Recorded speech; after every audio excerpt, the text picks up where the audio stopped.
Hello everyone. Today, through this presentation, we would trace the evolution of juvenile justice in India, focusing on laws, judicial interpretation, and the role of committees in shaping child protection and reformative justice. Juvenile is a child below 18 years of age. Juvenile justice system means legal system dealing with children in conflict with law. Juvenile justice emphasizes rehabilitation and reintegration rather than punishment, recognizing the children's capacity for change. Therefore, the focus is reformative, not punitive justice.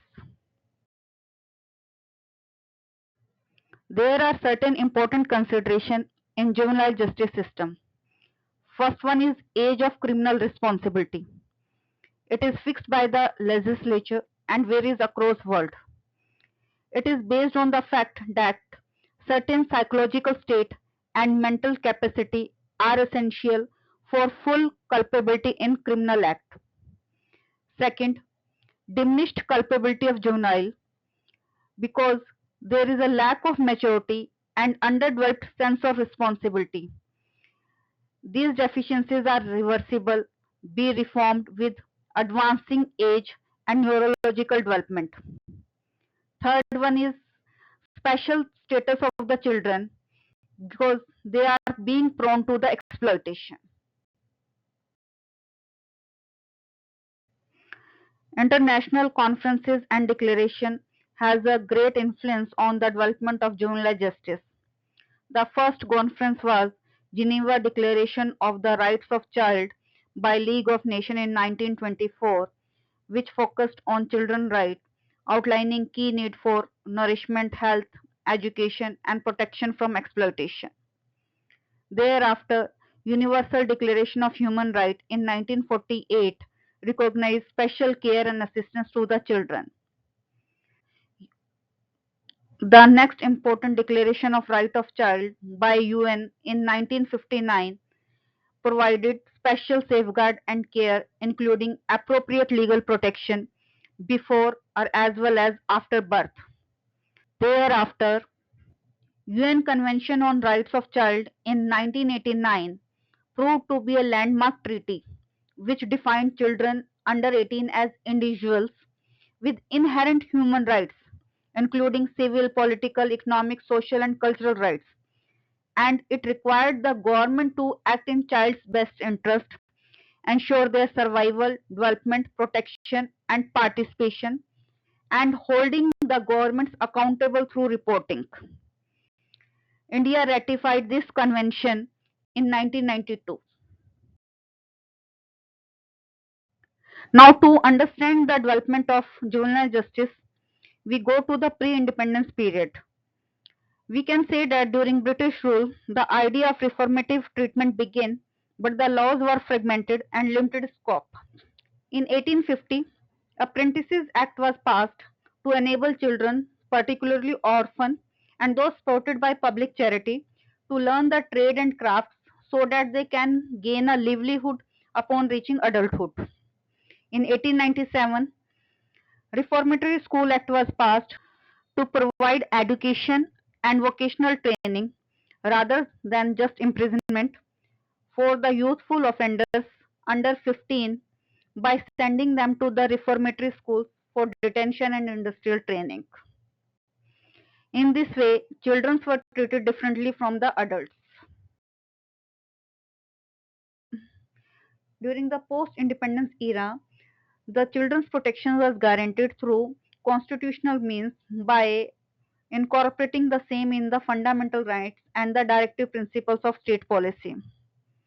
Article 15 allows the state to create special provisions for women and children, enabling affirmative action for their welfare, education, and advancement. Article 39 ensures the children are not abused and are not forced by economic necessity to enter into professions unsuited to their age or strength. Children are also protected against exploitation and against moral and material abandonment. This was followed by various children acts by individual state during 1960s and 70s. Though the constitution provided a strong foundation for child protection, but lack of uniformity led to inconsistencies across state. Hello. In 1986, first uniform law for juvenile in India was passed. It was known as Juvenile Justice Act 1986. The age limit for juveniles was defined. For boys, it was below 16 years. For girls, it was below 18 years. Here, the focus was on the care and protection. Though progressive, the act was criticized for gender based age discrimination and inadequate implementation. In 2000, the Juvenile Justice Act was further amended and a new act was passed, Juvenile Justice Care and Protection of Children Act 2000. Here, the age discrimination was removed and a uniform age of 18 years for both boys and girls was introduced. It further introduced juvenile justice boards.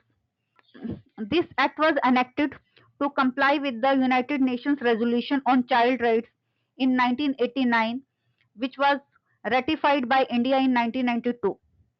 This act marked a major reform by emphasizing rehabilitation and establishing specialized institutions.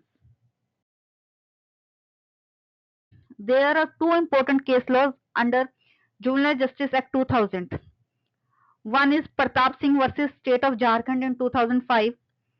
Another is Hari Ram versus State of Rajasthan in 2009. These cases clarified that age on the date of offence is relevant and extended the benefit of this act retrospectively. Juvenile justice has been influenced by various committees formed in India. In 1980s, Justice Bhagwati Committee recommended free legal aid for children. Post Nirbhaya in 2012 gang rape case, Justice J.S. Verma Committee in 2013 recommended amendments to India's criminal laws to combat sexual assault, suggesting broader definition of rape, harsher punishment for aggravated sexual offences. From time to time, Ministry of Welfare and Child Development committees also have suggested certain recommendations. Committees played a crucial role in recommending reforms, especially after incidences involving juvenile in heinous crimes. In 2015, Juvenile Justice Act was further amended and introduced that juvenile aged between 16 to 18 can be tried as adults for heinous offences. Preliminary assessment by Juvenile Justice Board was introduced. Further, focus on adoption and child welfare was also improved. The act introduced a controversial shift from purely reformative justice to a mixed approach. The constitutional validity of 2015 amendment in Juvenile Justice Act was challenged in Dr. Subramaniam Swamy versus Raju and Salil Bali versus Union of India, and court upheld the constitutional validity of judicial justice framework while emphasizing reform over retribution. In 2021, Juvenile Justice Act was further amended. Through this, district magistrates were empowered for adoption cases, increased accountability, clarified the definition of the petty, serious, and heinous offences, especially for the crimes with imprisonment between 3 to 7 years, making them non-cognizable. Further, mandated option for skill development and vocational training for children in care of the institution. The amendment aimed to speed up the adoption and strengthen the child protection mechanism.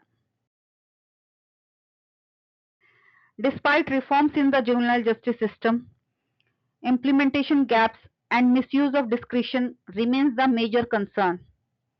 Still, juvenile justice in India continues to evolve requiring sensitivity, accountability, and strong institutional support. This is all for today. Thank you. This series would be continued If found further helpful, to explain please other like and important share aspects as of much as juvenile possible justice in and detail. subscribe to our channel This would be to help helpful it for grow. all the individuals, including professional in legal field. Do continue to watch this series and share your feedback by way of comments.